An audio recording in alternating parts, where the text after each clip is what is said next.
Puji Tuhan. Baik saudara-saudara, shalom, selamat malam. Haleluya. Tadi sukacita luar biasa ya. Kalau saya yang WL tadi kayaknya harus request album lagu tadi tuh. Karena semangat luar biasa ya. Tepuk tangan sekali buat saudara-saudara yang bergairah antusias memuji dan menyembah Tuhan. Ya, saudara-saudara, bulan yang lalu kita KKR tanggal 3 Agustus dan Tuhan bekerja luar biasa. Dan ketika kita pulang, beberapa dari kita pergi ke Neoni karena merayakan ulang tahun dari ponakan saya Ezekiel Daga. Dan ketika acara selesai tanggal 3 itu, maka saya di WA oleh Bapak Deki yang tadi Singas bahwa dia baru pulang dari dokter, di mana anaknya yang kedua, yakni yang berjenis kelamin laki-laki itu diperiksa di laboratorium di Dokter Talo yang ada di Ebas itu. Anaknya itu ternyata mengalami penyakit, yakni ada cairan yang ganas di kepala dan juga jantungnya bocor, saudara-saudara. Jadi waktu itu saya ingat ada Om Egon sudah pulang semua. Waktu itu saya bercerita ya di Neon di tanggal 3 bulan lalu. Dan ketika mau tidur malam, saya WA ke Bapak Diki, saya bilang kita berdoa supaya Tuhan tolong begitu. Jadi akhirnya semua sudah pulang, kami juga tidak jadi pulang karena sudah jam 11, kami nginap di Neone. Dan sebelum tidur saya berdoa sama Tuhan untuk pergumulan mereka. Dan Tuhan bicara kepada saya seperti yang sudah disaksikan oleh Bapak Deki 2 minggu yang lalu. Tuhan bilang besok pergi doakan mereka dan bawa perjamuan kudus. Dan saudara sudah dengar kesaksian, singkat cerita saudara, mereka itu tidak puas di Dokter Talo, mereka pergi ke Dokter Ina yang ada di Rumah Sakit Wirasakti. Jadi tanggal 3 dia WA, tanggal 4 saya pergi untuk doakan dengan Om Saleh. Dan mujizat luar biasa saudara. Ternyata Tuhan bukan cuma bekerja ketika saya dan saudara beribadah di ruangan ibadah begini, tapi dimanapun kita berada, mujizat selalu menyertai orang-orang yang percaya. Amin. Sehingga saudara akhirnya pergi ke rumah sakit Bedari dan akhirnya dokter mencek dan ternyata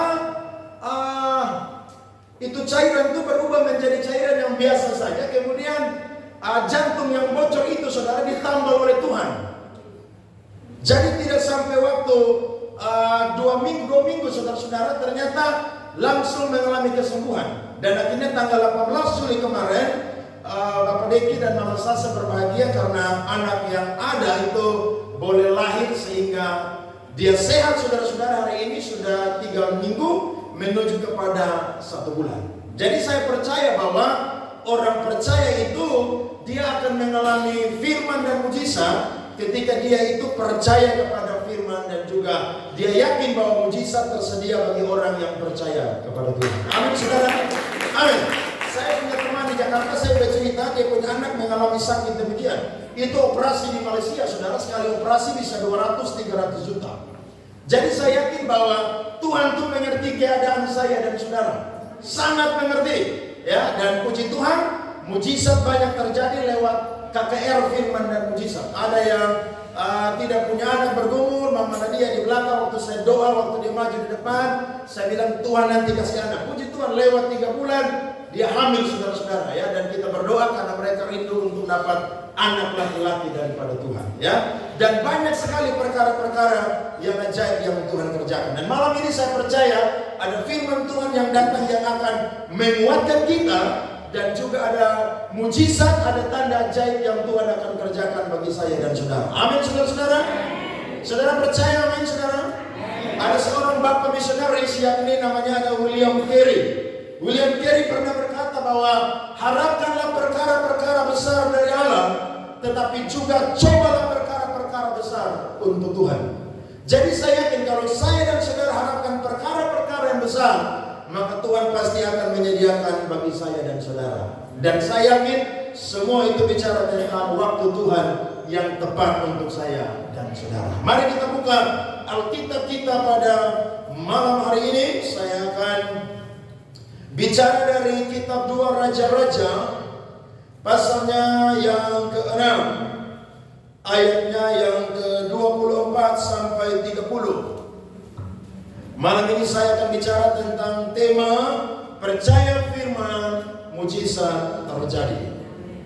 Percaya firman, mujizat terjadi. 2 Raja-Raja pasalnya yang ke-6 ayat 24 sampai ayatnya yang ke-30. Kalau saudara-saudara tidak keberatan, saya minta dengan hormat mari kita semua bangkit berdiri dan kita akan baca firman Tuhan ini bersaut-sautan.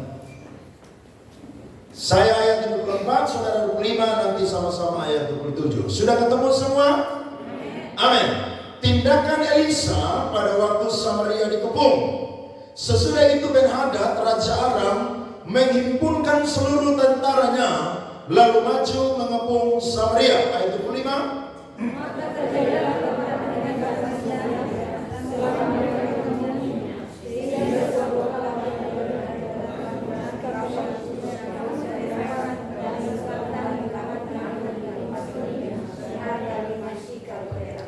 Suatu kali ketika Raja Israel berjalan di atas tembok, datanglah seorang perempuan mengadukan halnya kepada raja sambil berseru, "Tolonglah ya Tuanku Raja."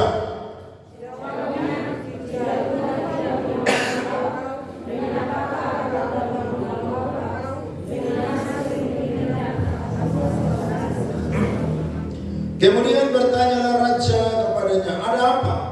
Jawab perempuan ini berkata kepadaku, "Berilah anakku laki-laki supaya kita makan dia pada hari ini, dan besok akan kita makan anakku laki-laki."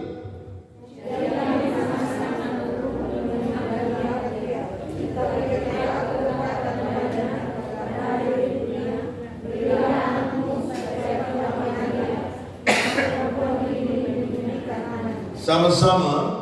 Tatkala raja mendengar perkataan perempuan itu, dikoyakkannya pakaiannya, dan sedang ia berjalan di atas tembok, kelihatanlah kepada orang banyak bahwa ia memakai kain kabung pada kulit tubuhnya. Beri tepuk tangan kepada Tuhan. Saudara, silakan duduk kembali. Tuhan Yesus memberkati.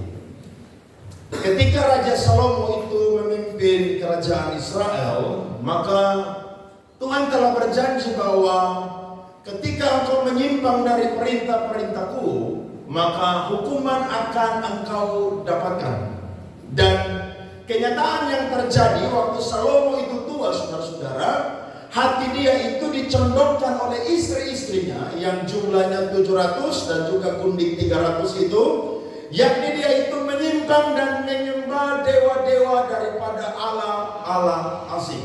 Sehingga hukuman itu diberikan kepada Raja Salomo. Kerajaannya terpecah menjadi dua dan dipimpin oleh anaknya yang bernama Rehabeam. Itu memimpin dua suku, yakni suku Yehuda dan juga suku Benyamin. Dan suku yang sisa itu dipimpin oleh seorang yang bernama Yerobeam dengan 10 suku Israel. Tetapi ketika mereka memimpin, baik itu raja-raja yang memimpin di kerajaan utara, bahkan juga raja-raja yang memimpin di kerajaan selatan, mayoritas mereka adalah raja-raja yang melakukan sesuatu yang jahat di hadapan Tuhan. Sehingga apa yang pernah Tuhan janjikan kepada Daud, kepada Salomo, itu juga berlaku kepada mereka. Akhirnya Tuhan membangkitkan para musuh-musuh untuk berperang melawan orang-orang Israel, yakni melawan kerajaan utara, yakni Samaria atau Israel, bahkan juga melawan yang namanya kerajaan selatan, yakni Yehuda atau Yerusalem. Nah, salah satu bangsa yang Tuhan pakai untuk berperang melawan kerajaan Samaria atau Israel adalah bangsa Aram. Saudara lihat, ketika orang hidup dalam dosa, maka tidak akan pernah ada damai sejahtera dalam kehidupannya. Ketika di situ ada pelanggaran yang sengaja dilakukan, maka Tuhan pun juga akan turun tangan untuk membuat orang yang melakukan dosa itu bisa sadar dan bertobat daripada kesalahannya. Nah, saudara-saudara tahu ada satu raja yang bernama Raja Ben-Hadad II, yang tadi kita baca. Dia itu akhirnya memimpin para pasukan daripada bangsa Aram untuk mengepung Samaria. Harusnya kalau kita belajar firman Tuhan, Raja Ben-Hadad ini dia tidak lagi berperang melawan orang-orang Israel atau Samaria. Karena ada dua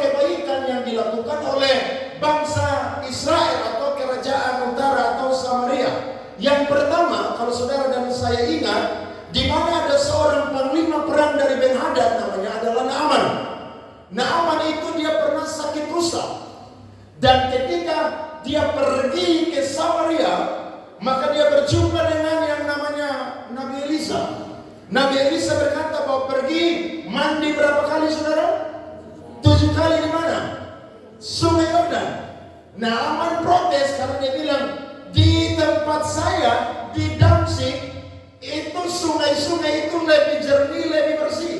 Masa saya harus pergi mandi di sungai Yordan? Tapi para hamba-hambanya berkata, Tuhan, kalau Nabi itu berkata yang sukar, apakah Tuhan tidak pergi untuk mengikutinya? Sedangkan yang dia suruh hanyalah sesuatu yang mudah, yakni pergi mandi 7 kali. Singkat cerita, dia taat saudara-saudara, dan akhirnya dia disembuhkan dari sakit kustanya. Bahkan tubuhnya pulih sama seperti bayi yang baru lahir. Itu kebaikan yang pertama. Sedangkan kebaikan yang kedua, waktu bangsa Aram berperang melawan Israel atau Samaria, mereka itu mau membunuh Nabi Elisa karena Elisa membocorkan rahasia. Tetapi ketika saudara-saudara mereka mau membunuh Nabi Elisa, hamba daripada yang Nabi Elisa ini ketakutan. Tapi ketika Nabi Elisa berdoa, maka mata daripada hambanya ini dibukakan, sehingga dia melihat bahwa malaikat-malaikat berkuda saudara itu ada di sekeliling Nabi Elisa. Tapi tidak puas saudara, dia berdoa lagi saudara-saudara, sehingga Tuhan membutakan para pasukan-pasukan Aram. Maka dia berkata, ikutilah saya.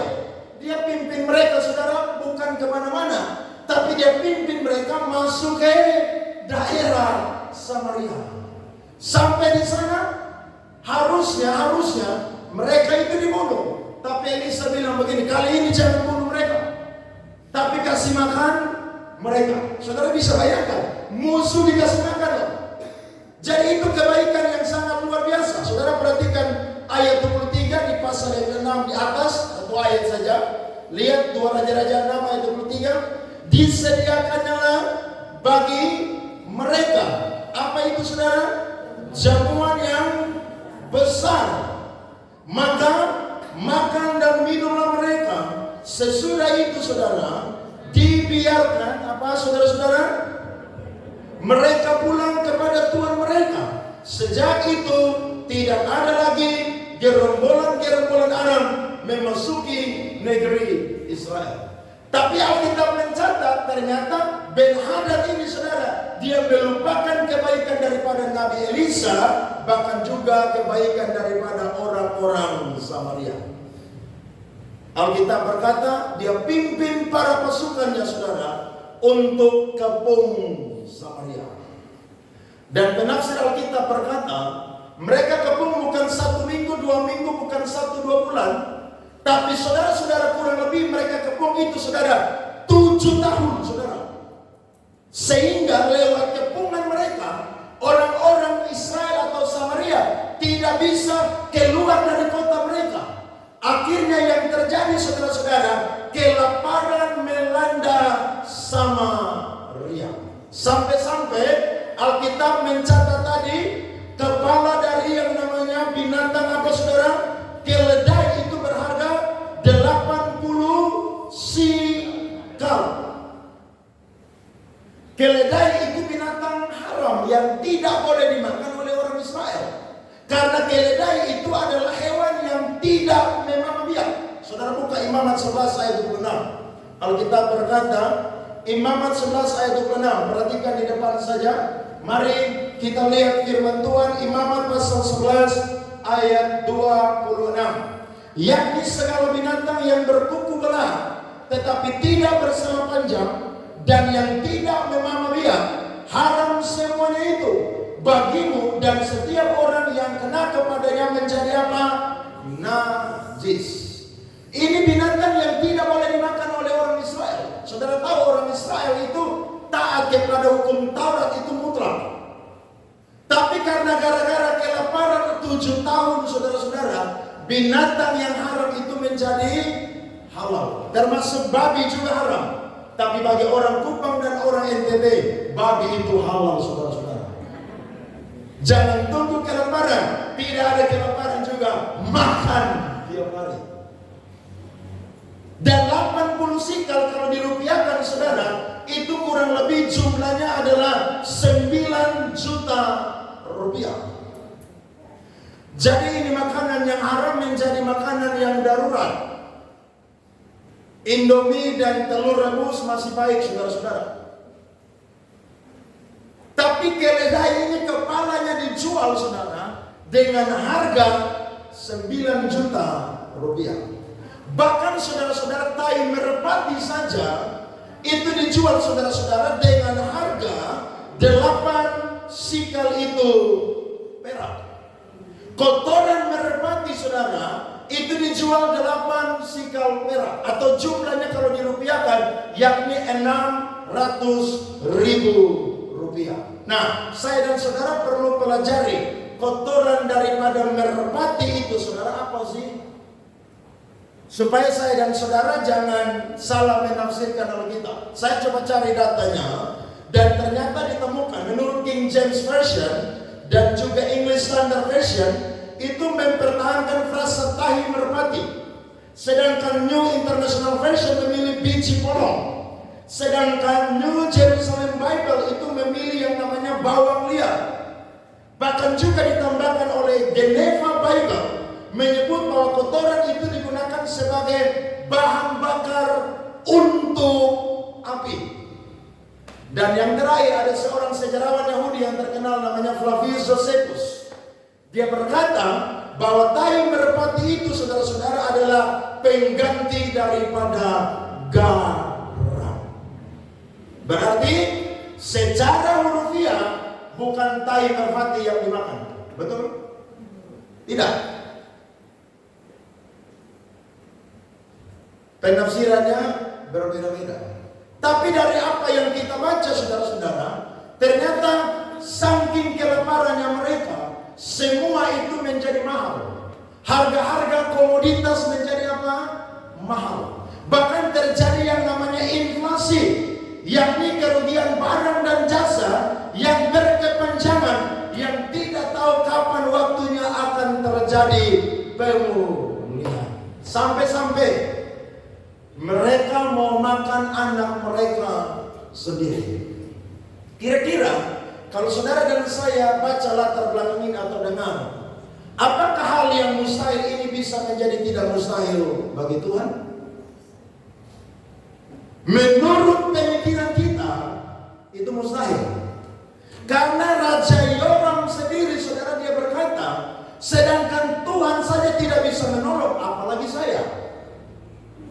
Memang kalau orang buat dosa, dia kehilangan hubungan yang dekat dengan Tuhan.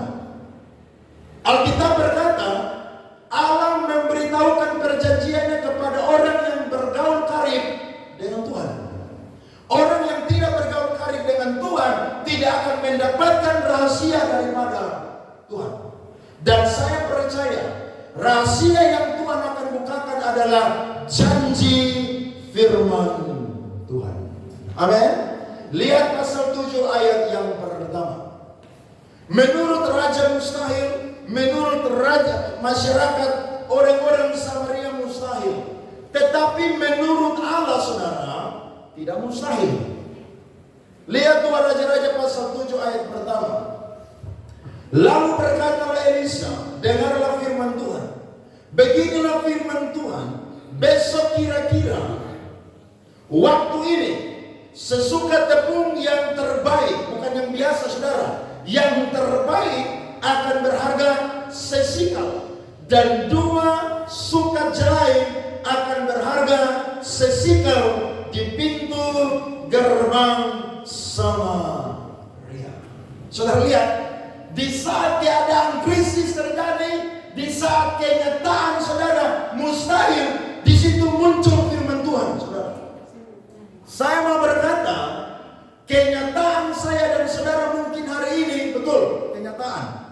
Dokter berkata, saudara sakit tidak sembuh, itu kenyataan. Manusia berkata, keadaanmu tidak akan mengalami pemulihan, itu kenyataan.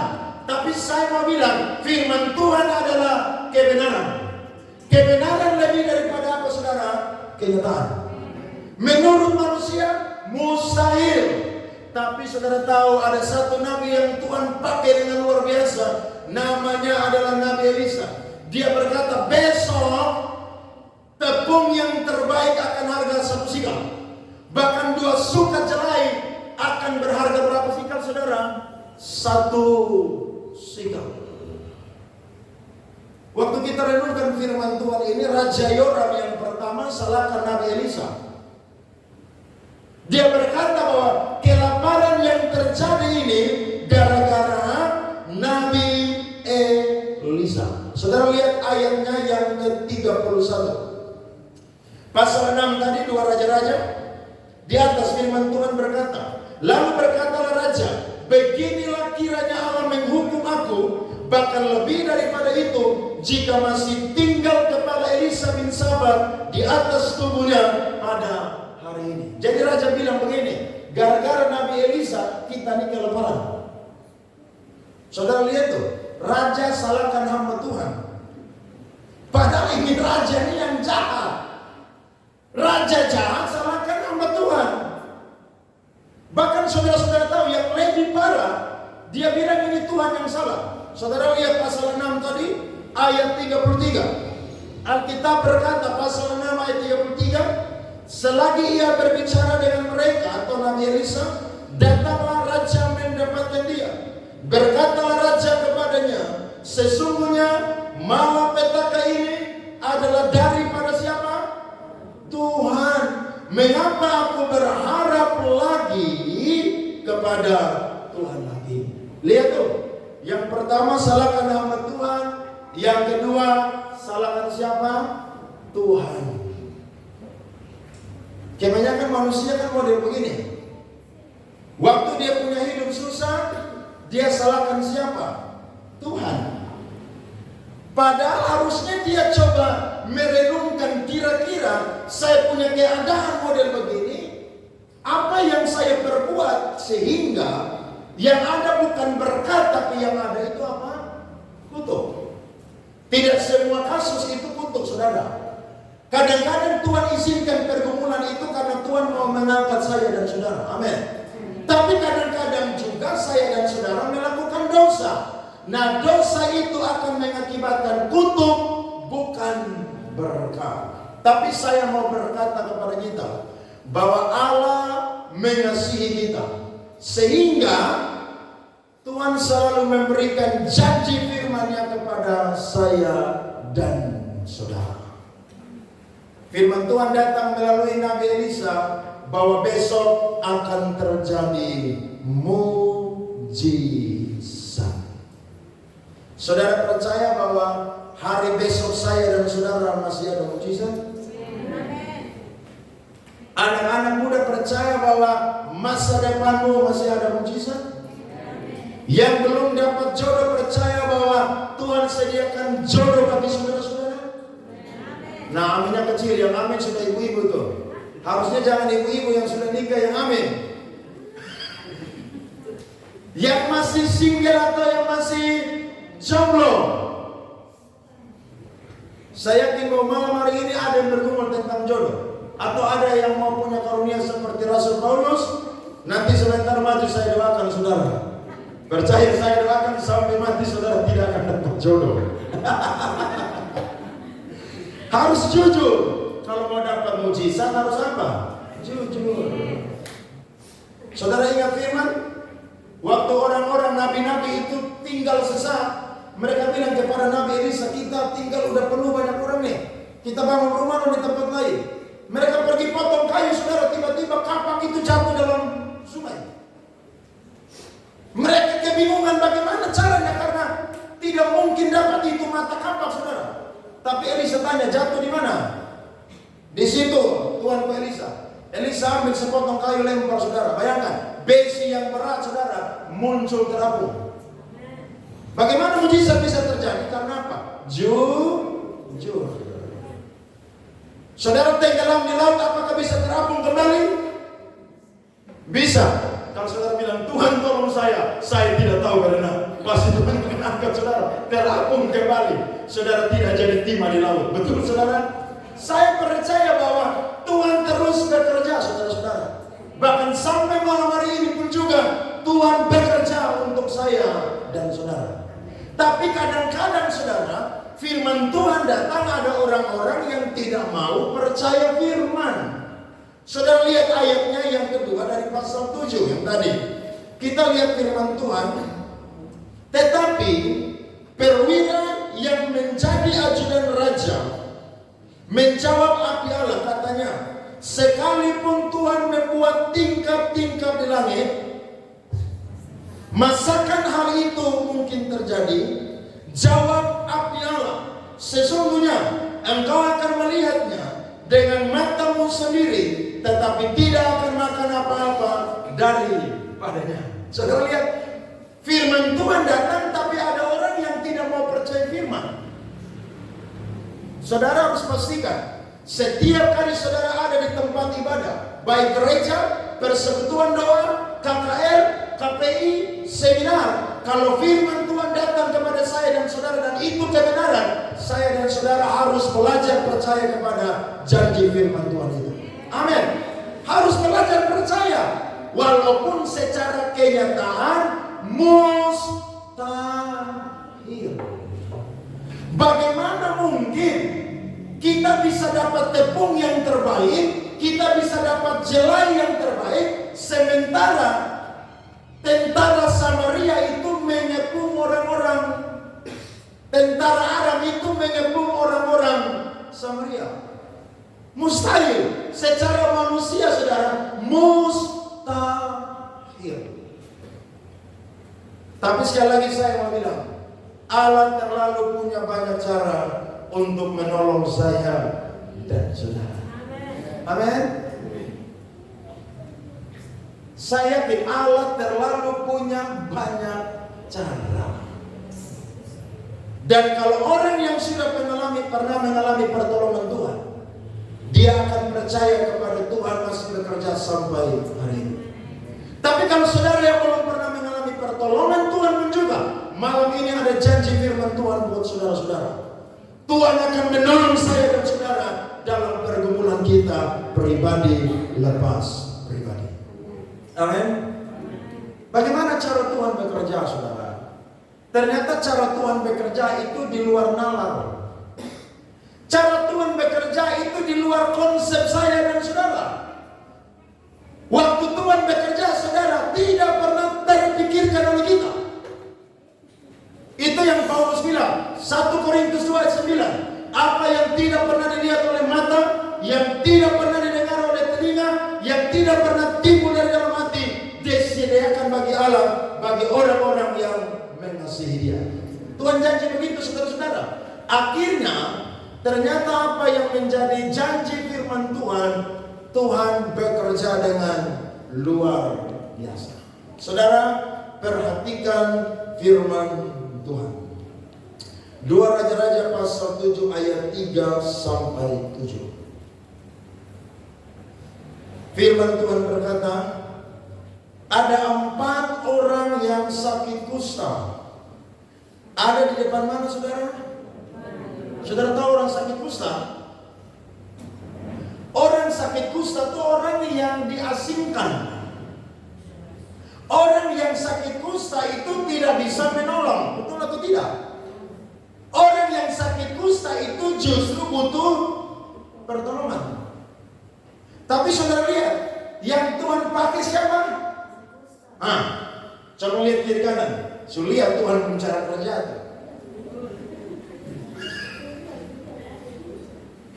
Yang Tuhan pakai, saudara, 4 orang kusta. Makanya kita ini kadang-kadang selalu mengandalkan yang orang-orang kita anggap dia ini dapat diandalkan. Itu yang Nabi Yesaya bilang kepada orang-orang Yehuda, semua yang dapat diandalkan akan kujauhkan. Yang memimpin nanti adalah anak-anak dan juga orang-orang muda. Jadi kalau saya dan saudara mengandalkan orang yang kuat hari-hari ini, percaya tidak akan ada pertolongan bagi saya dan saudara. Tapi justru kita melihat orang-orang yang mungkin tidak bisa tolong kita, justru dari mereka lah Tuhan bisa pakai untuk menolong saya dan saudara. Alkitab berkata, 4 orang yang sakit kusta ada di depan pintu gerbang. Berkatalah yang seorang kepada yang lain, mengapakah kita duduk-duduk di sini sampai mati? Saudara lihat tuh. Mereka berpikir bahwa Buat apa kita duduk-duduk di sini sampai mati? Kenapa saudara? Karena ada dua pilihan dan itu buat si malakama. Mereka tidak buat mati. Mereka buat juga apa? Mati. Lihat ayat 4. Jika kita berkata, baiklah kita masuk ke kota, padahal dalam kota ada kelaparan, kita akan apa? Mati di sana. Dan jika kita tinggal di sini, kita akan apa? Mati juga. Pernahkah saya dan saudara dalam situasi model begini? Hidup enggan, mati tak mau. Saudara sudah kesulitan, kayaknya tidak ada jalan lagi, tidak ada pintu yang terbuka bagi saya dan saudara. Tapi ternyata Tuhan pakai 4 orang kusta ini. Mereka bukan punya iman, tapi mereka nekat. Orang benar punya iman, tapi orang yang Tuhan pakai bisa apa? Nekat. Ternyata iman dan nekat itu saudara, kakak adik atau adik kakak. Kalau kita berkata, jadi sekarang marilah kita menyeberang ke perkemahan apa saudara?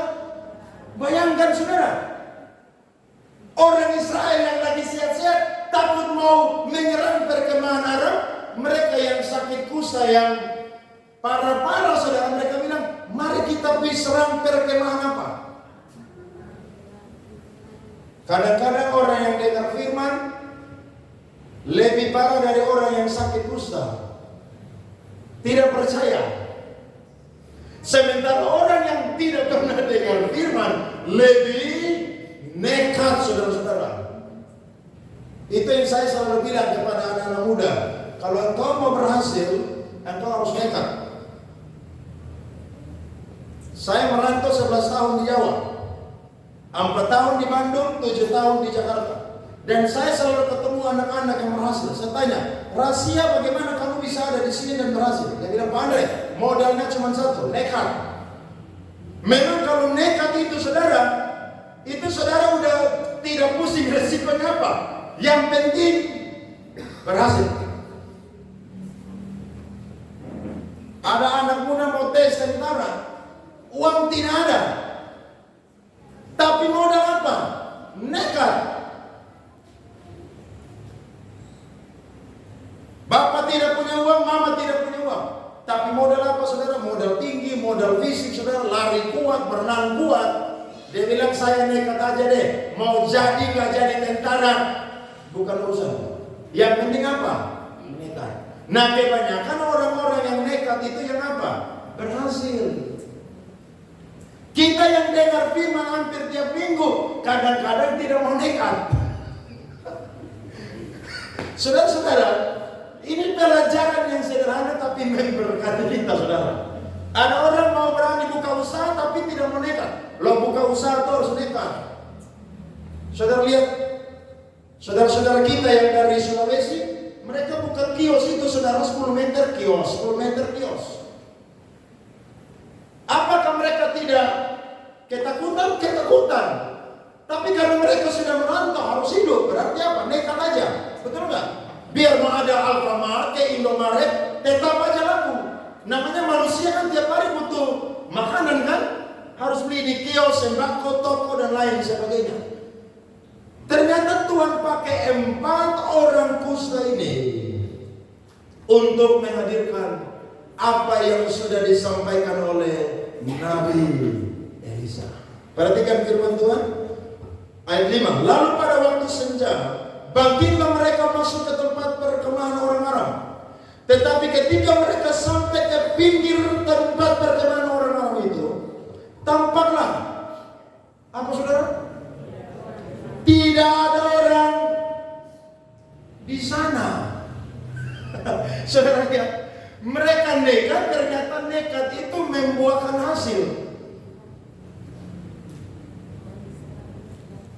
Saudara kalau berdoa hari ini beriman, amin. Tapi kalau tidak ada perbuatan atau nekat, maka tidak terjadi mujizat juga saudara. Amin. Saudara boleh doa. Tapi kalau tidak nekat atau tidak berani, maka tidak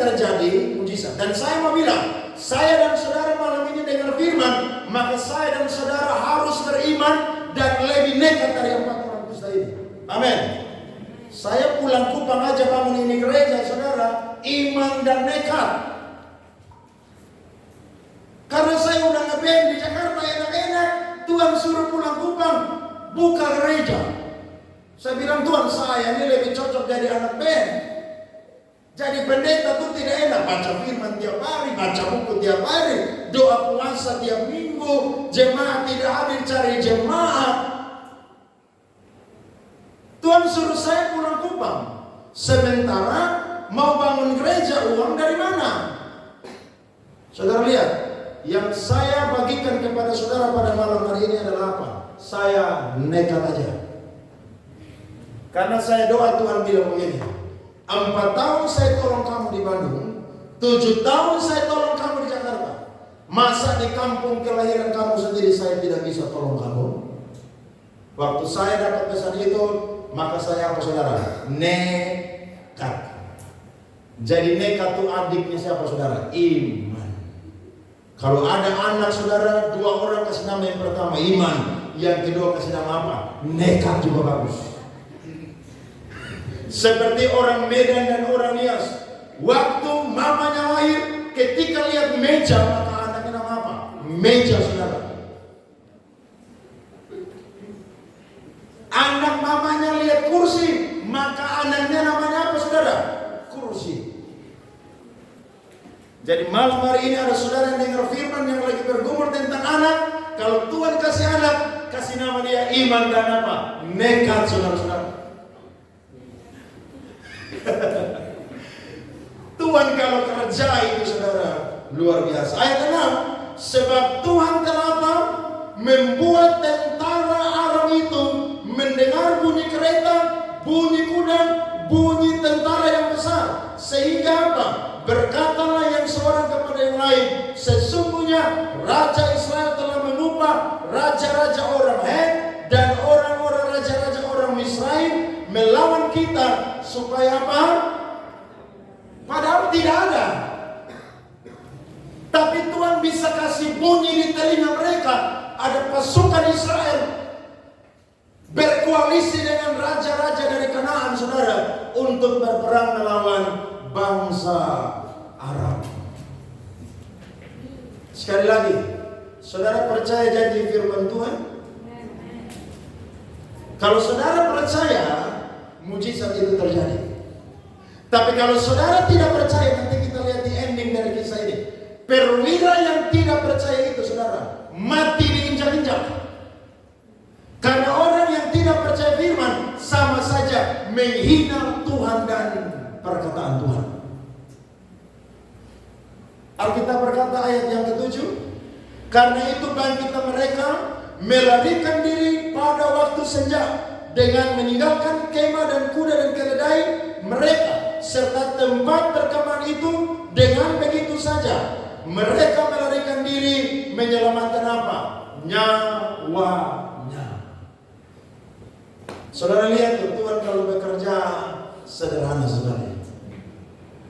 Kadang-kadang orang yang tidak terpikirkan di pikiran kita, mereka lah yang Tuhan pakai untuk menjadi perpanjangan Tuhan.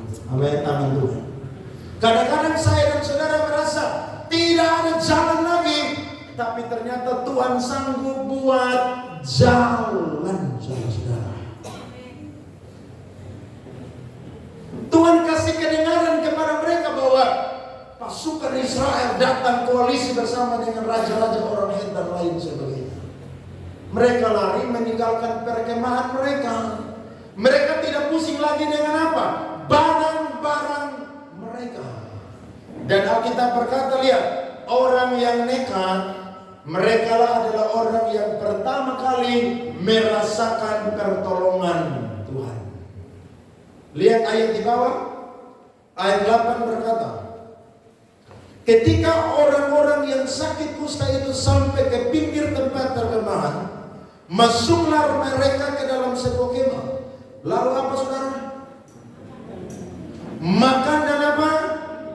Minum. Sesudah itu mereka mengangkut dari sana apa? Emas dan perak dan apa? Pakaian. Kemudian pergilah mereka menyembunyikannya. Tuh lihat. yang awalnya nikah, justru mereka lah yang dapat merasakan pertolongan Tuhan pertama kali. Sementara orang-orang Samaria yang lain belum makan apa-apa, masih dikepung saudara-saudara, dan mereka merasa mereka itu masih apa? Dikepung. Padahal orang-orang Aram sudah pergi meninggalkan mereka. Saudara-saudara, Tuhan akan bekerja kepada saya dan saudara yang mau percaya kepada janji firman Tuhan. Dalam hal-hal yang sulit seperti begini, saudara, itu selalu dibutuhkan yang namanya iman. Dan saya percaya kalau kita punya iman, Tuhan akan pakai orang lain untuk menyatakan apa yang saya dan saudara sudah dapatkan dari Tuhan. Mereka kembali lagi ke perkemahan. Mereka mau bawa itu makanan semua saudara dan menyembunyikan. Tapi ada satu orang kawan mereka bilang begini. Saudara lihat ayatnya yang ke-9. Lalu berkatalah yang seorang kepada yang lain, tidak patut yang kita lakukan ini. Hari ini ialah hari kabar baik, tetapi kita ini tinggal diam saja. Apabila kita menanti sampai terang pagi, maka hukuman akan apa?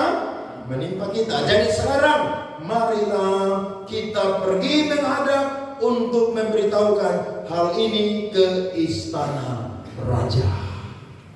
Mereka berangkat dari perkemahan orang Aram menuju kepada Samaria. Dan ketika mereka sampaikan di sana, raja mengutus para pasukannya untuk mengecek. Dan betul saudara-saudara, kenyataan yang terjadi adalah pasukan-pasukan Aram semua sudah pergi meninggalkan apa? Makanan mereka, pakaian mereka, kuda mereka, bahkan emas dan perak mereka, saudara-saudara, itu sudah mereka tinggalkan. Dan apa yang disampaikan oleh Nabi Elisa kemarin, hari itu saudara tergenapi. Saudara lihat ayatnya yang ke-16. Mari baca sama-sama ayatnya yang ke-16. 1, 2, 3. Maka keluarlah penduduk kota itu menjaga tempat perkemahan orang Aram. Karena itu sesukat tepung yang terbaik berharga berapa saudara? Dan 2 sukat jelai berharga berapa saudara? Sesikal. Sesuai dengan apa? Beri tepuk tangan kepada Tuhan. Amin. Saudara lihat, mustahil. Tapi kalau Tuhan sampaikan firman, saudara harus percaya kepada janji firman Tuhan. Amin.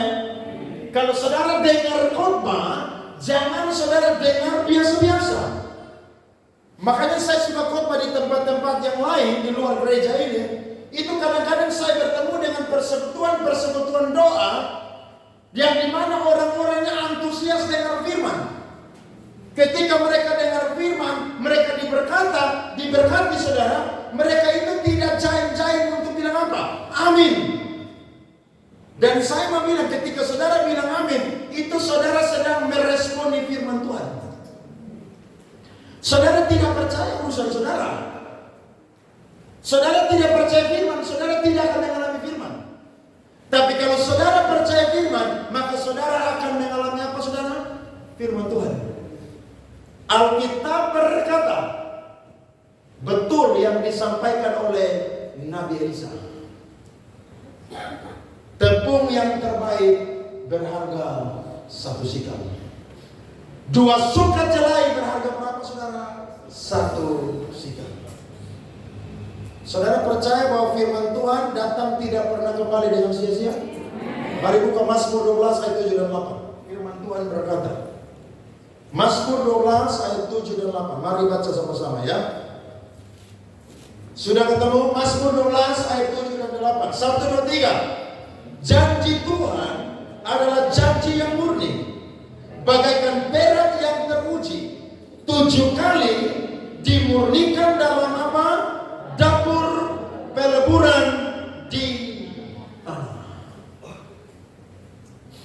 Nah kadang-kadang saudara, kita ini selalu meragukan janji Tuhan.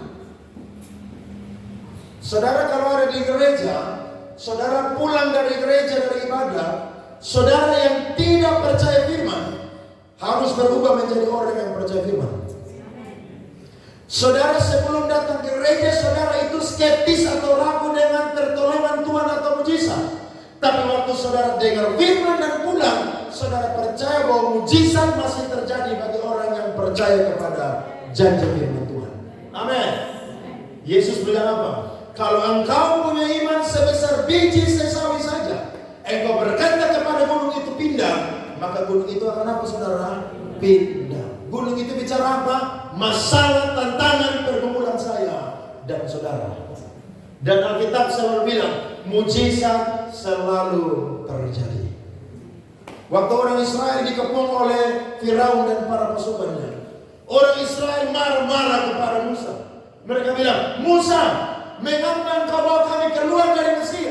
Biar kami mati saja di Mesir.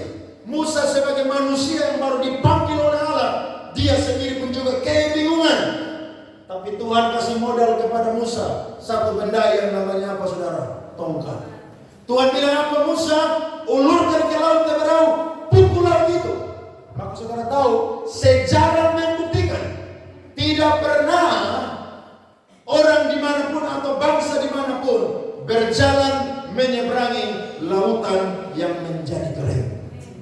Tapi orang Israel, saudara-saudara, Tuhan buat mujizat. Mereka berjalan di tengah-tengah laut yang kering. Laut Teberau yang begitu dalam, saudara. Semalam-malaman Tuhan menguatkan air laut Teberau itu dengan perantaraan angin timur yang keras. Amin. NTT jarang sekali terjadi musibah, tapi Tuhan bisa pakai saroja untuk kasih hancur rumah-rumah semua. Apalagi rumah-rumah yang sudah mau roboh, yang orang tidak punya uang untuk bangun. Awal-awal semua berkelahi, mengeluh, tapi terakhir ada dana saroja. Rumah yang tidak bisa dibangun, akhirnya bisa dibangun, jadi baru juga. Saudara lihat tuh, kadang-kadang Tuhan ini kerja sesuatu yang menurut kita nih sukar, mustahil, tapi itu tidak mustahil, saudara. Waktu Daud antar makanan kasih kakak-kakaknya, dia dengar Goliat itu hina barisan orang Israel. Dia tanya, itu orang siapa? Masa dia berani hina barisan daripada umat Israel? Dia punya kakak-kakak bilang, Daud, kau tahu lu keberanian. Ini orang ini dari sejak muda dia ini pahlawan. Daud bilang begini, betul. Tapi saya juga biasa menggembalakan kambing domba. Kalau ada singa atau serigala datang, saya akan bunuh mereka. Kalau mereka berani jarah satu ekor kambing domba aja, saya kejar, saya tangkap jantung mereka, saya kasih mati mereka. Hari ini juga orang Filistin yang tidak bersukat ini, dia akan sama seperti singa dan serigala. Wih, Saul lihat dia ini anak muda, kok berani sekali. Bahkan Saul bilang, kamu pakai baju dulu deh. Waktu Daud pakai Daud zaman saudara tidak bisa, karena baju lebih berat daripada berat badan dia. Tapi saudara lihat, mujizat itu pasti terjadi. Akhirnya saudara tahu, Daud maju dengan modal 5 batu saja. Daud pilih saudara, Daud pasang strategi yang tepat. Daud bilang, engkau mendatangi aku dengan pedang, tombak dan lembing, tapi aku mendatangi engkau dengan nama Tuhan Allah semesta alam. Waktu Daud lepaskan itu batu saudara, saya percaya itu batu itu dituntun dan disertai oleh Tuhan. Maka tepat sampai mendarat di kepala daripada siapa? Goliat. Hari itu Daud tidak terkenal sebelumnya, tapi sejak Daud kalahkan Goliat, satu Israel, bahkan satu dunia tahu ada satu anak muda di Israel namanya adalah Daud. Dia masih kemerah-merahan, tapi karena ada iman saudara, percaya kepada nama Tuhan, kepada janji firman Tuhan, maka mujizat itu terjadi. Beri tepuk tangan kepada Tuhan. Amin. Mungkin hari ini keadaanmu sukar sulit.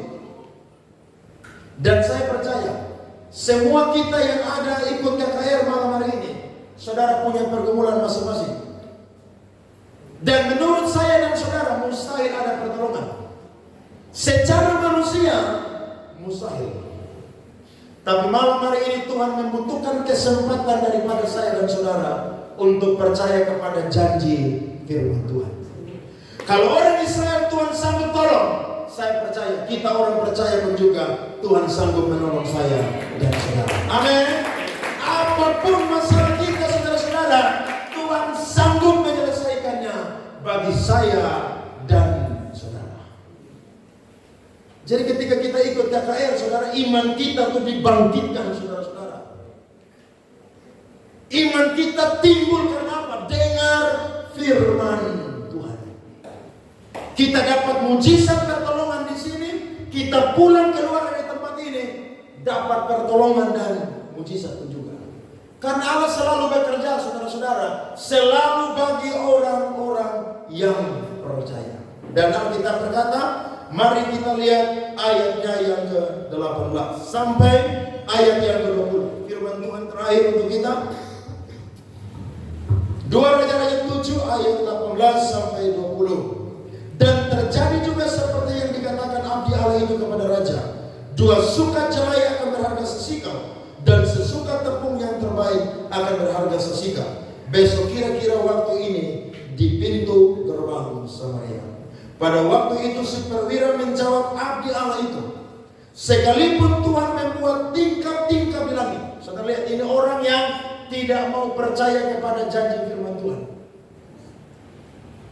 Saudara, kalau tidak percaya firman, hidupmu tidak akan mengalami terobosan yang baru. Saudara, kalau tidak percaya firman Tuhan, saudara tidak akan mengalami pertolongan Tuhan. Alkitab berkata, masakan hal itu mungkin terjadi? Tetapi Elisa berkata, sesungguhnya engkau akan melihatnya dengan matamu sendiri. Tetapi apa saudara? Tidak akan makan apa-apa daripadanya. Baca keras ayat 20, 1, 2, 3. Demikianlah terjadi kepada orang itu. Rakyat menginjak-injak dia di pintu gerbang, lalu matilah.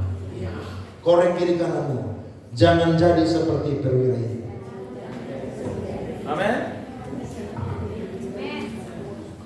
Mungkin hari ini keadaan saya dan saudara ada di bawah. Tapi kalau saudara percaya janji firman Tuhan, Tuhan akan sediakan peninggian bagi saya dan saudara. Coba buka 1 Samuel 2 ayat 7 dan 8. Baca ini firman. Ini firman luar biasa. 1 Samuel pasal 2 ayat 7 dan 8. Mari kita lihat firman Tuhan ini. 1, 2, 3. Tuhan membuat miskin dan membuat apa? Stop sampai situ. Adakah malam hari ini yang sadar bahwa saudara orang miskin? Saya yakin, kalau saudara percaya kepada janji firman Tuhan, satu saat Tuhan akan berkati saudara jadi orang kaya. Loh, orang kaya itu Alkitabiah, Abraham kaya, Salomo kaya. Yang penting orang kaya yang cinta Tuhan, amin. Kalau saudara orang kaya yang tidak cinta Tuhan, maka neraka tunggu saudara. Karena Yesus bilang apa? Lebih mudah seekor unta masuk melalui apa? Lubang jarum. Di Israel itu ada satu pintu namanya pintu lubang jarum. Kalau binatang keledai mau masuk di situ, saudara, itu tunduk, saudara, setunduk-tunduknya. Jadi Tuhan bisa promosi kita, amin. Tuhan bisa angkat kita. Saya minggu lalu nonton YouTube, tahan ayat ini, Pak Parens. Saya lihat 10 orang terkaya di dunia. Dan nomor 4 adalah Mark Zuckerberg. Saudara tahu Mark Zuckerberg? Dia adalah pemilik dari Facebook, Instagram, Twitter, Meta, semua dia punya. Saudara tahu dia punya uang sekarang 2,39 kuadriliun, bukan triliun, kuadriliun. Padahal Mark Zuckerberg ini, saudara, dulu orang yang kuliah pas-pas. Bahkan dia bikin Facebook gara-gara dia stres karena pacarnya tuh kasih putus dia. Jadi memang kadang-kadang kalau orang stres itu ide-ide muncul. Kadang-kadang orang yang depresi itu kadang-kadang kreatif, kadang-kadang begitu. Jadi saudara kalau diputusin pacar, jangan bunuh diri di jembatan 5 yang baru nanti akan dibuat di situ. Jangan ada yang bunuh diri di situ ya. Jangan ada. Saudara tahu waktu saya baca dia punya sejarah, saya bilang, Amsal 22 ayat 2 bilang, kalau orang kaya dan orang miskin bertemu, Tuhanlah yang membuat mereka bertemu. Saudara mungkin berpikir, bagaimana saya bisa jadi orang kaya? Saya kerja saja posisi karyawan di bawah terus. Saya usaha aja modalnya begini aja terus. Saya mau bilang, kalau saudara percaya firman Tuhan, Tuhan akan pakai segala cara. Saudara bisa dibawa Tuhan ketemu dengan Mark Zuckerberg, dan dia akan kasih saudara uang 1 triliun. Loh, dia kasih saudara 1 triliun itu dia punya harta baru habis 0,0001%. Mustahil saudara? Tidak mustahil. Kemarin saya ceritakan hari Minggu kemarin khotbah. Saya punya rektor datang hari Senin kemarin, dia cerita. Dia bangun yang namanya Batra Nuh di Bandung. 2026 nanti diresmikan. Itu harganya hampir 1 triliun. Mau bayar 20 miliar, uang tidak ada. Saudara sudah kesaksian. Singkat cerita, dia penjemaat bilang begini, saya tidak punya uang tapi punya emas 12 kilo aja. Bapak ambil pergi jual di bank. Saudara tahu, dalam 1 hari dapat uang 12 miliar. Kurang 5 miliar, dia habis khotbah, ada pengusaha langsung transfer 5 miliar. 17 miliar. Sisa 3 miliar. Dia pulang paling dari Jakarta, pengusaha dari Bandung mau pulang ke Jakarta. Ketemu di rest area jalan tol. Ternyata itu pengusaha ada bawa uang saudara 3 miliar di koper pengusaha. Langsung kasih pindah dari mobil dia ke mobilnya rektor saya. Tidak sampai 2 minggu uang dapat 20 miliar. Saudara percaya Tuhan bisa rubah saudara jadi orang kaya? Amin. Hanya orang yang amin saya akan Tuhan rubah jadi orang kaya. Yang tidak amin miskin terus saudara. Jadi saudara punya lagu kebanggaan, meskipun saya susah. Loh, kalau saudara jadi orang kaya, saudara berkati pekerjaan Tuhan. Oh iya dong. Amin. Saudara jadi orang kaya, saudara traktir hamba Tuhan makan terus. Saudara jadi orang kaya, kalau ada pembangunan gereja, saudara sumbang paling banyak. Lo kan orang kaya yang cinta Tuhan. Saudara jangan anti dengan kekayaan. Kekayaan di dalam Tuhan itu Alkitab bilang. Lanjut, Alkitab berkata, ia merendahkan dan apa? Meninggikan apa? Juga. Hari ini mungkin saudara ada di posisi yang bawah, tapi ingat, hidup kadang-kadang seperti roda. Tuhan bisa putar balik keadaan, saudara menjadi orang yang ada di atas. Sebab firman Tuhan bilang, kalau engkau dengar firman, lakukan firman, engkau tidak jadi ekor, tapi jadi kepala. Amin. Engkau bukan turun tapi apa? Nah, ayat yang ke-8. Ia menegakkan orang yang hina dari dalam debu dan mengangkat orang yang miskin dari mana saudara? Lumpur. Baca keras ayat 3. Untuk mendudukkan dia bersama-sama dengan para bangsawan dan membuat dia memiliki kursi kehormatan. Sebab apa? Tuhan mempunyai apa? Alas bumi. Dan apa saudara? Dan apa itu saudara? Di atasnya ia apa saudara? Saudara lihat. Apakah ada mustahil bagi Allah saudara? Tidak ada. Firman Tuhan ini keluar dari kisahnya siapa? Hana. Tiap hari dia dibully oleh perempuan yang dinikahi oleh suami yang bernama Penina. Tapi ketika dia selalu persembahkan korban saudara di Silo, dia pulang Alkitab berkata, Tuhan ingat kepada siapa? Hana. Bahkan dia bukan cuma dapat Samuel, tapi dapat 5 orang anak tambahan. 3 laki-laki, 2 perempuan. Amin saudara-saudara. Mau percaya kepada janji firman Tuhan? Amin. Saya yakin kalau saudara percaya, malam ini saudara akan dapat berkat Tuhan yang luar biasa. Amin. Tuhan akan bukakan pintu-pintu bagi saya dan saudara. Dan saya mau berkata, mujizat Tuhan kerjakan bukan untuk kebanggaan diri kita. Tapi mujizat Tuhan kerjakan supaya saya dan saudara percaya kepada Tuhan itu hidup sampai hari ini. Mujizat Tuhan kerjakan supaya saya dan saudara belajar percaya bahwa Allah masih bekerja sampai hari ini. Amsal 13 ayat 13. Mari kita baca firman ini sama-sama. Bangkit berdiri saudara-saudara. Amsal 13 ayatnya yang ke-13. 1, 2, 3. Siapa meremehkan firman, ia akan menanggung akibatnya. Tetapi siapa taat kepada perintah akan apa? Menerima apa saudara? Amin. Satu ayat terakhir lagi boleh saudara? Amsal 19 saudara ayat 16. Amsal 19 ayatnya yang ke-16. 1, 2, 3. Siapa berpegang pada perintah memelihara nyawanya. Tetapi siapa menghina firman akan apa? Mati. Jadi malam ini jangan hina firman Tuhan, tapi percaya kepada firman Tuhan. Waktunya kapan? Saya yakin Tuhan punya waktu masing-masing untuk saya dan saudara. Ada yang mungkin cepat, tapi ada juga yang mungkin lambat. Tapi apapun itu saya yakin dan percaya waktu Tuhan selalu terbaik bagi saya dan saudara. Amin. Beri tepuk tangan kepada Tuhan. Mari kita menyembah Tuhan, dan saya mau berdoa kepada saudara-saudara pada malam